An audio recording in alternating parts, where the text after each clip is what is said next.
सासू माँ, मैं आपकी बेटी की हम उम्र हूँ, ना कि आपकी। लगभग 2 महीने पहले सुमित और दिशा की शादी बहुत ही अच्छी तरह से रीति रिवाजों के साथ संपन्न हुई थी। दिशा देखने में तो सुंदर थी, साथ ही साथ पढ़ी लिखी और बेहद समझदार भी थी।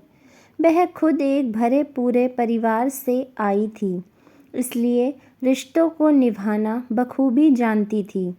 सुमित के परिवार में उसके मम्मी पापा, 2 बहनें थीं। एक बहन सुमित से बड़ी थी, जिसकी शादी काफ़ी समय पहले ही हो चुकी थी। दूसरी बहन की शादी सुमित की शादी के 4 महीने बाद हो गई। दिशा की सास बहुत ही तेज औरत थी। वह उसके काम में हर समय कुछ ना कुछ गलतियां निकालती रहती थी। जब दिशा की ननद मायके आती तो सब मिलकर खूब मज़े करते, पर दिशा को कोई अहमियत नहीं देते थे।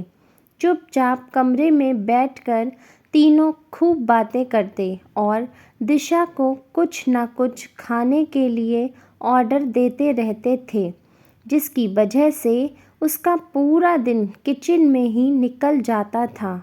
उसकी सास और ननद शॉपिंग पर जाती तो उसे लेकर नहीं जाती थीं, क्योंकि उसकी सास कहती थी, अगर तुम जाओगी तो खाना कौन बनाएगा। सुमित के आगे सब भोले भाले बन जाते थे। जब कभी दिशा अपने मायके जाने की बात करती तो सासू माँ उसे बहुत मुश्किल से भेजती और बोलती थी कि सुबह जाओ और शाम को वापस आ जाना। दिशा की शादी के बाद उसकी पहली होली पर उसकी बेस्ट फ्रेंड रश्मि अपने मायके आई हुई थी। रश्मि ने फ़ोन करके दिशा से कहा कि कुछ दिनों के लिए तुम भी आ जाओ, मिलकर बहुत मस्ती करेंगे। दिशा उदास हो गई, क्योंकि उसे पता था कि अगर वह अपनी सास से पूछेगी तो हमेशा की तरह उसे मायके जाने से मना कर देंगी कि हर समय मायके जाने का क्या मतलब है, हम तो कभी नहीं गए अपने मायके। उसकी छोटी ननद, जिसकी अभी हाल ही में शादी हुई थी, वह भी आई हुई थी। सासू माँ ने बहुत खुशी से उसका स्वागत किया।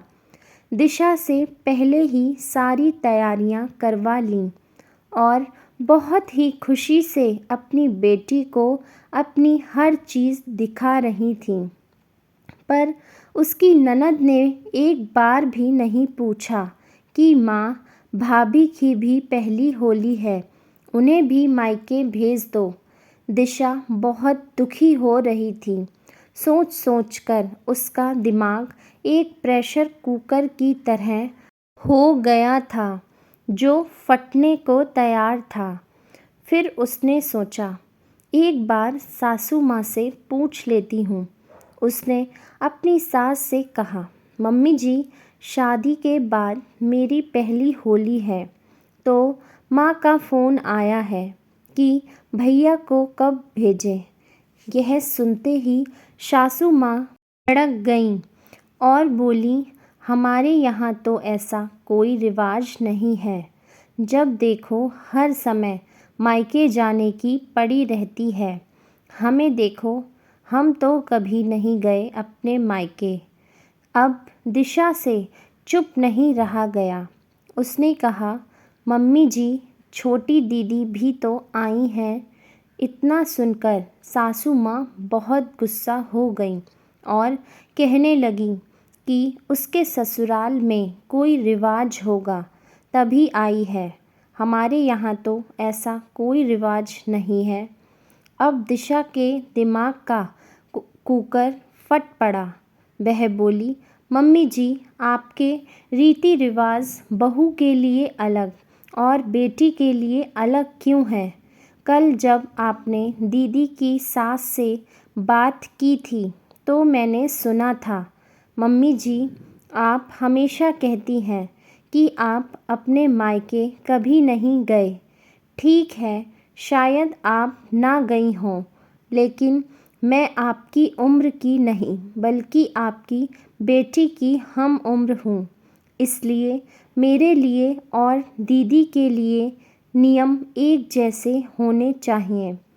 दिशा की बात सुनने के बाद सासू माँ के पास कोई जवाब नहीं था और वह इधर उधर देखने लगी। तभी दिशा बोली, मम्मी जी, मैं जा रही हूँ। उनको मैं पहुँचकर फ़ोन कर दूँगी। वह सासू माँ के पैर छूकर अपना बैग पैक करने चल दी। उसके ससुर जी भी यह सब कुछ सुन रहे थे। उन्होंने देखा कि दिशा जब उनके पैर छू रही थी तो उसकी आँखों में आंसू थे। उन्होंने अपनी पत्नी को डांटते हुए कहा कि तुमने अपने व्यवहार से बहू को मजबूर कर दिया यह सब कहने के लिए। तुमने उसके साथ बहुत गलत किया। मैं तुम्हें हमेशा यही कहता था कि दूसरे की बेटी को भी अपनी बेटी जैसा समझो, पर तुम किसी की बात कहाँ सुनती हो। आज सासू माँ खामोश खड़ी सुन रही थीं।